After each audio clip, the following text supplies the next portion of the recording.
Because when they first started, and I went over, you know, what I'm saying, you know, and seen the studio, it was lit. The first one with the all white, but Land was in the closet because there wasn't no room, so he's doing all this great shit in the closet. That was amazing, because y'all have an amazing setup with all kind of computers and cameras everywhere. But he was in the closet, and it's like, you know what I'm saying, he's cool as fuck, and it was like, it's just good.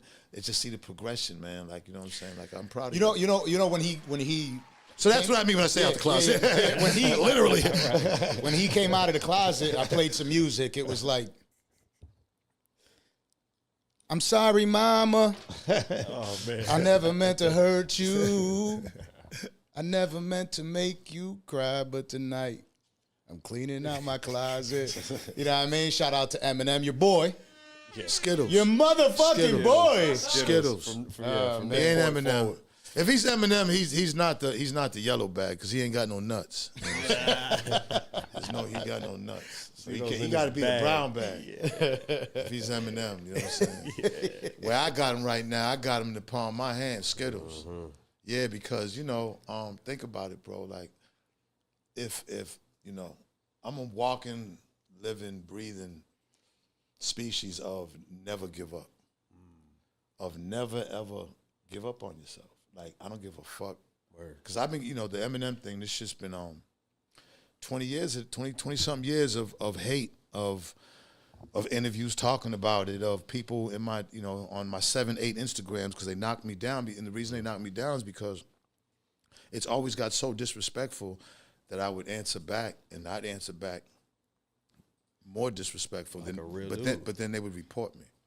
I see. So I got caught up in that, and, you know, I lost page after page, which now, to be honest with you, it doesn't even, like, I lost 1.5 million followers, and it really doesn't bother me. But did that fuck with your money at the time? No, because I'm a hustler. I'm going to find another way. Like, money, I'm going to always get money.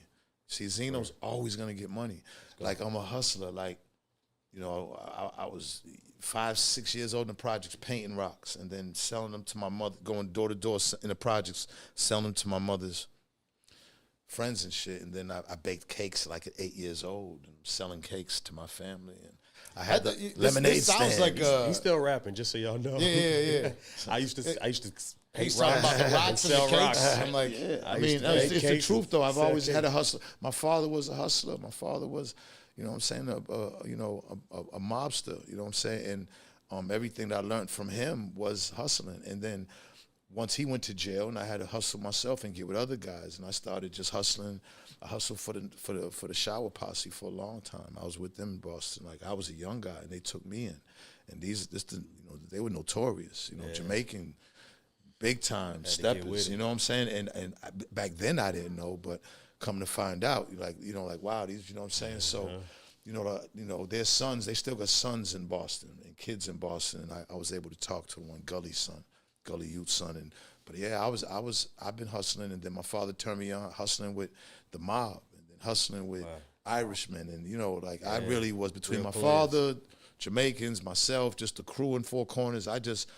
Everybody in Boston knew me as that. You know, I was getting money for a minute, and, you know, I'm blessed, man. You know, I'm still here. I didn't get no major time in my life. You know, I don't take none of that for granted. Yeah. But it's crazy that 22 years later, this is happening. I couldn't even tell y'all. It's still surreal to me. Like, I'm gonna be honest with you. I still can, not that I can't believe it, but without sounding corny, it's like when too many coincidences happen, that's when you have to say, yeah, God really exists. Like, it can't be, like, yeah, this is, you know what I mean? It can't be, like, you could see things in patterns in the way they happen, you know, and where I was and the mistakes I did, and how I feel that God paid me for the mistakes and made me pay for the mistakes, rather. And then understanding where I'm at now and seeing what's going on, it is spiritual, because I just don't believe in coincidences like this. And, you know, this song, and then to have his stands, you know, I got stands in my DM that, of course, going crazy on me, but I got a bunch saying that, man, I'm a big Eminem fan. I love Eminem, but, bro, you got him on this one. I mean, it flooded every day, nonstop. I mean, this thing is, I had no idea it was going to be this. Like, when I put the first diss out, I knew it was going to do a little something. But, you know, he struck first. I thought his diss was okay. It wasn't the shit that he put out before, right? It didn't to me. Well, so for a lot of people, this kind of came out of nowhere, right? It did. To a lot of people, this is like 20 years gone. And To me too. So, but what poked the fire? What brought all of this back on? Listen, you know, Is it coy? I don't listen. I know that when we do interviews, everybody, like the Math Hoff interview, everybody brings up the Eminem shit. Last time I came here with y'all brought it. Everybody brings First it up. time you came here, I gave you a bag of M&Ms, yeah. I mean, think about it. This is 20-some years later, and this is people still want to know about that. Like, the impact of that bugs me out because I'm like, God damn, this is 20. I mean, the beef is definitely older than Zeno and Taj. Taj is 20. The beef's older than Taj. Like, my thing is like, it's amazing to see how it affects other people because I'm be honest, up until now, it wasn't affecting me like that. Like, it just wasn't. And, you know, I do interviews and I talk about it, but it just becomes redundant. You know what I'm saying? It's like, okay, you know, and this happened a while ago. Okay, you know what I mean? But we done passed this. And now he drops this diss. And I just, you know, I seen it as an opportunity. You feel me? And my thing was, now see, I've been doing my homework on him and watching for years. Yeah. Like, you can't help but to. On YouTube, there's a gang of shit. Yeah, it just doesn't, like it just doesn't, like, his fan base, there's a lot of them. There's millions around the world. We talking the earth, right? We talking the earth, so the impact of the battle back then still resonates because there's people around the world who like, he fucking murdered you in India. And I'm like, do you even know what the, how the, do you even, like, that's exhausting, man. They're from India just shitting on me. And it's like, bro, you don't know nothing about what's going on over here, bro. Like, it's never mind know me. You don't know what's going on over here. So you're just going by what you've seen on YouTube and then hopping on the Eminem Stan bandwagon. That's cool. That's cool because that's what made all this that much bigger. Because this shit is, those two joints I put out is worldwide right now. Yep. They rocking the world right now. They rocking the world. And I cooked them. There's no way around it. You can't, I don't care what nobody says about, I cooked them, bro. I love it. I cooked them. The first one was just, I had them both at the same time. I was gonna release motherfucking Rap Elvis first, but I said, you know, no, let me give him a little appetizer. Yeah, Rap Elvis was made. Then came Voltorious. You understand what I'm saying? That's the one right there. That Voltorious. That's like Yo Ether. Like real talk. That's like Yo Ether. You know what I'm saying? Appreciate that, bro. Like, you know, and you know, Ether's my #1 joint of all time. So that's a great comp. I'm getting, like, again, I'm humbled and I'm grateful because, to be honest with you, all I ever want is for people to recognize me for my music. Even back then with The Source, I wasn't a magazine guy. But an opportunity shows up. I find a way to fit in and make the best of it and then progress within it. Yeah. And that's any opportunity. It was the same thing with Love and Hip Hop. I didn't cast for that. I knew nothing about that. And I'm just sitting there rolling a blunt, and I'm talking to Stevie in real life. He got the mic on. Next thing you know, the producers walk over and say, hey, can you say it on camera? We want him. Yeah, like, you know what I'm saying? Like, and I'm like, okay, I know how to make the best of it, you know? So, I mean, you know what I'm saying? Like, it's just, it's wild how it's happening. I'm gonna ride this wave. It looked like, you know, I'm waiting for him to respond. He ain't responded yet. Yeah, I don't think he is. He has to. I think he kind of has to. He might have to, but I don't think he This is. is legacy, bro. There's a lot on the line. This is legacy, bro. It's a different form of an attack now. You know what I mean? Yeah, so like it's different. What do you do now? It's his legacy. And not to say like we can't discount the motherfucker's ability to rap. No, not at all. You know what I mean? So like, you would imagine that he has the talent to come back. There's a big moment in front of us though. Like, this is what you said before was dope, right? Like, back in the day when you presented what he had done to the black people and the black culture and the black queens, you presented it in like a press conference format. You know, the social media wasn't popping like it is now. So now that you present it to the social media, and for the people that don't know, I want you to break it down for them exactly what went down with those records, because there's a lot of confusion. Okay. Well, first of all, the recent situation of it, the thing is, this is why to me it's spiritual, because I just did the songs. I wasn't even going to bring that up. Okay. I wasn't even going to bring that up again. Yeah. I wasn't even going to bring. Ace. I wasn't even going to bring that. When you listen to the songs, you didn't hear none of that. Like, I mean, you heard a little bit, but I wasn't really. Yeah. Somebody on TikTok made this amazing video, bro, with me, Nick Cannon, Dave, all separately doing interviews talking about it, and then the press conference. Dave who? Dave Mays. Okay. And the press conference, because Dave did an interview with Vlad. He was talking about it. Nick Cannon did an interview with Vlad. He was talking about it. I did an interview with Vlad. And every other interview. But we did an interview with Vlad too, right, God damn it. Right, but no. I'm just saying. I know. I'm just saying. I'm just on flex. I just don't know. I don't know. And I got to give them their props. I don't even know the Tree Hills Club on Instagram. They got like 15,000 followers, but there's almost 3 million views on this video that they made up about the racist tapes. Wow. And what they made was like, I can't fucking believe it, because put it all together. It put it all together, so people could be like, because you know me, I'm emotional, and sometimes it don't get out right because of my emotions, and that's what I've tried to learn as I've grown, to just relax, social media, and get the message out, and stop, because the message don't come out when you're too emotional. So I've been trying to work with that, and I just think that when I was talking about it, it wasn't the internet, but still, a lot of people just didn't like the messenger. And when it came out, you got to understand, we went through federal, before it even came out, I had to go through federal court. They sued us. We had to go to federal court just to be able to use the tape. I bought the tape from his guys that he grew up in a rap group with, these 2 other white guys. There might have been 3 of them. And again, the tape that you're in question is a cassette. Yeah. It's the Rap Racist Hour. Wow. Right?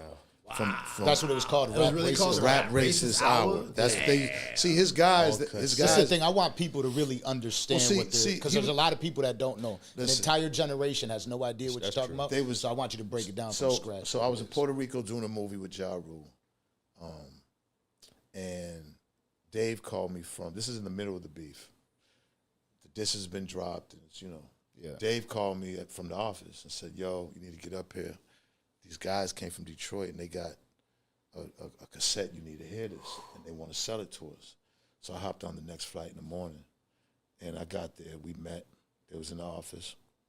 3 white guys, Maddox, and I think 1, if not 2 of them are dead or something. I think so.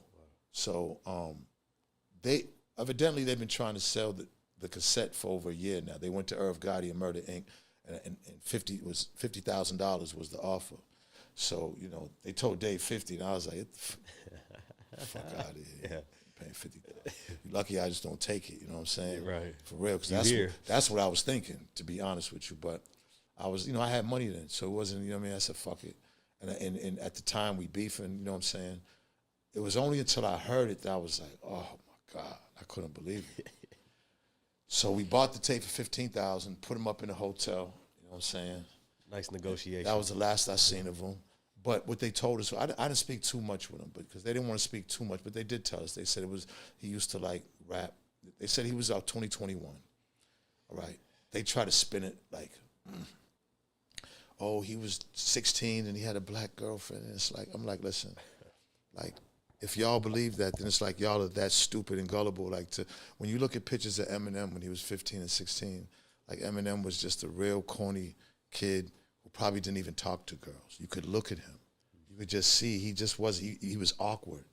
He's not in love with a girl, never mind a black girl. So, and if he was in love, where's the picture of the girl that broke his fucking heart? So that was a lie. We actually went and did a search on the cassette, the Maxell company. We got in touch with the Maxell company, I think in Delaware or D.C., where the company was, where they actually fabricated the cassettes. Each cassette had a serial number. The date it came, we did the number, did the math. Eminem was like 21. He was 21 when he made it. Maddox and them told us. So you kind of got to know what's going on. Listen, saying that kind of stuff. Like, people got to realize, right? And this is no knock on no race or anything. What shapes us is our environment. What shapes our vision is our environment. If we grow up around, and usually inner cities have white people and black people, so you are fortunate to grow up around different races, and fortunate to assimilate with them, and fortunate to go to schools with them, fortunate because that's how it should be. We're all here. We all should deal with each other. We should be able to get used to each other because we are different, but it's just a matter of just getting used to each other. And that's how it is. The inner cities do that. There's places that are in the Midwest that don't have that, and they never see a black kid. You understand what I'm saying? So you know, you got to take all that into consideration. You know what I'm saying? Like, Eminem was raised in Missouri, in a little small town with no black people. Right? He was raised there. He was raised. He didn't see black people. He wasn't necessarily used to black people. He wasn't, and he had his white friends. And whenever he went to Michigan. So in Detroit, now Detroit is white and black. There's a big black population, but Michigan is a big white population. And he, when he first got there, it's not like he was just, as soon as he got there, he's out there kicking it on 8 Mile on Dexter. Like, that's no. Eminem, because I know guys from Dexter. I was fucking with YBI in the 80s. That's a fact. You know, in Detroit, you know, like heavy. Right. So he wasn't around that. He wasn't around that. You know what I'm saying? Like, and he was around white guys until he got around Proof and them. Rest in peace to Proof. But until he got around them, he was with white guys. And they had a rap group. He liked hip hop. Shit. I love the Beastie Boys. I didn't look at them as white rappers. I didn't. So he has the right to love hip hop. That's what hip hop does. Hip hop brings cultures together. It's okay, him and his white kids. But then they're making the Rap Racist album, and they made a cassette. And obviously he wasn't taking care of his guys, and his guys turned on him. And like I said, they've been trying to sell the tape for over a year. Yep. So it's not like they been had the tape. Shit, they settled for the. Rosenberg knew about that, his manager. They should have been paid those guys and kept that quiet. Now, once the tape's out, the first thing they said, well, that's not him. But they knew they couldn't do that. We said, we're about to put it out in the magazine.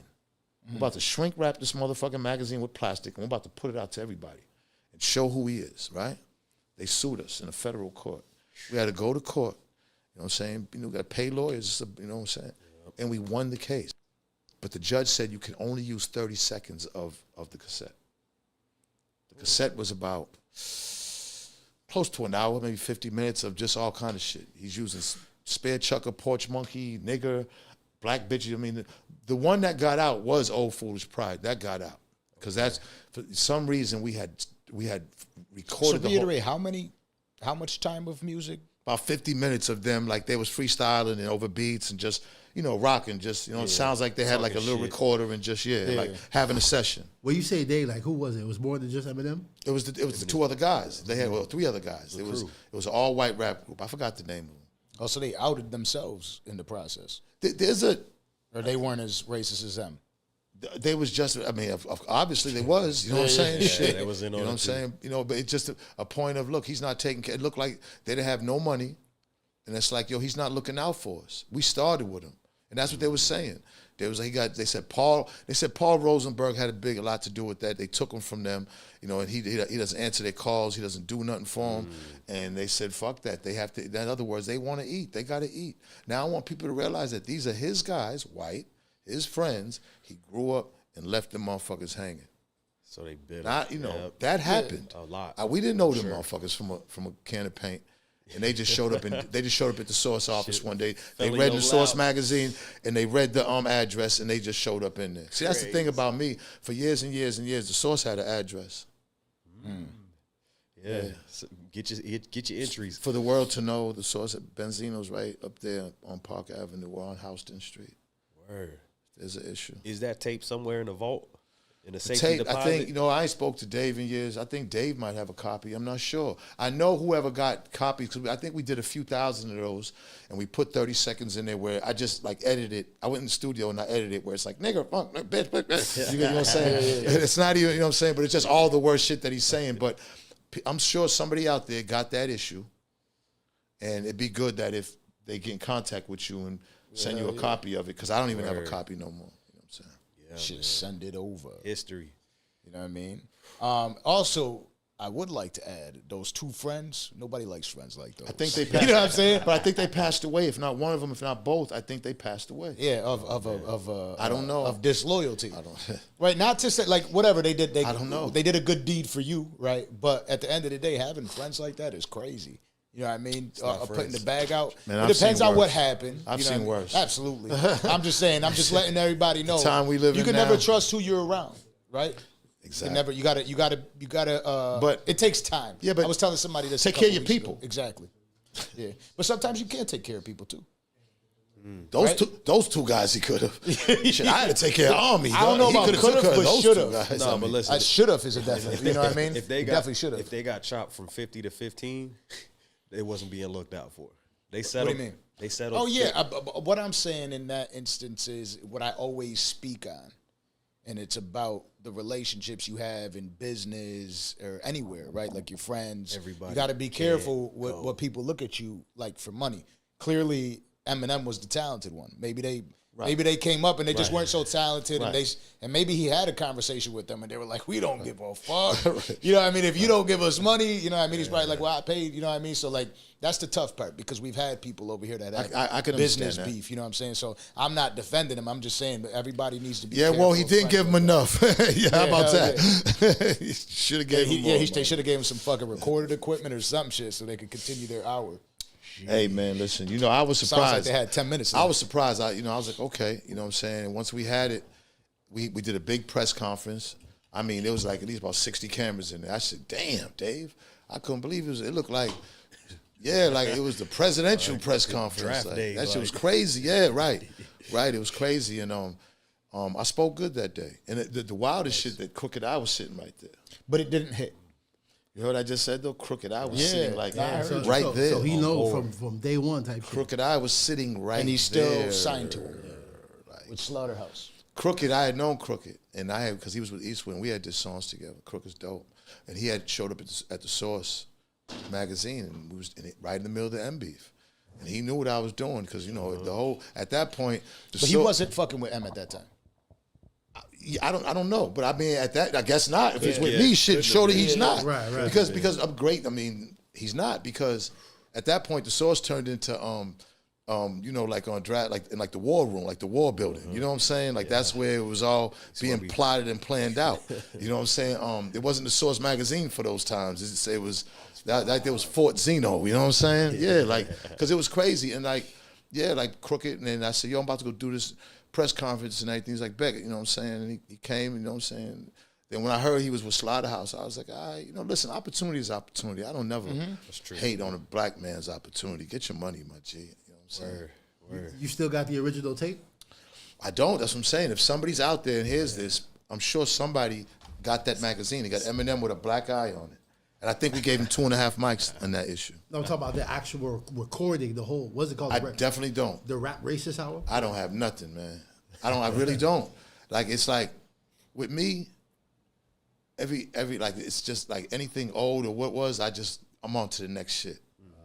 I swear to God. I heard you. I'm on to the next shit. I heard you say something interesting that caught my attention. You were saying like, man, I made the mistake of bringing my personal beef and mixing it to the Source with the Source. Yeah. And the Source kind of had to carry the burden of that a little bit. I mean, yeah, but you know what I'm saying? Like anyone in my position would have done the same thing. Yeah. At that time, that's my vehicle, and okay, I'm happy to be with the biggest artist and an artist that is backed by a machine that is hell bent on making him the next white rapper. Yeah. Not like the Beastie Boys. Russell brought them in as a rapper. Right. These guys was like, we have to make him a white rapper because white America is loving too much of these black rappers, and we need them to love somebody of their own. And that's why Eminem, that's why they pushed him on pop. That's why he gets different airplay that other black rappers couldn't. Like that's what it was all about. That's why I Spoke Up was all about. It was just, why is he getting different treatment when all these other rappers? Why is he in the Rock and Roll Hall of Fame over like KRS, like, or Rakim or Eric B? Like, why is he? You know, why is he? Why? You know, it's so. I'm just speaking up for a culture of people that nobody's speaking up for. Yeah. What's crazy though is if you know, and obviously it was a little while ago, but if had that happened now, that's how people play the game now. Right. They purposely intertwine that business because it's a good look for branding and all that. Right. So it's crazy. Like, I don't want to say you were ahead of your time, but right now it'd be perfectly normal. Oprah puts herself on the cover of every old magazine. You know, Russell Simmons, when he had Fat Farm, he was this biggest model and everything. Listen, that's called ownership. Why do that? Hello. Because I own the shit. Cocksucker. Straight like that. Baby, let's talk that shit. Yeah, I'm about to say Benzino's back talking that shit again. Toast the big boss to You this know what I'm saying? motherfucker. He's back talking that shit again. But it's true. It's true. How deflating was it knowing that you have the press conference, you talk to the people, and the community is just like, it's okay. They gave him a pass. I was frustrated. You got the right word. Son, there he is. I had little Mike.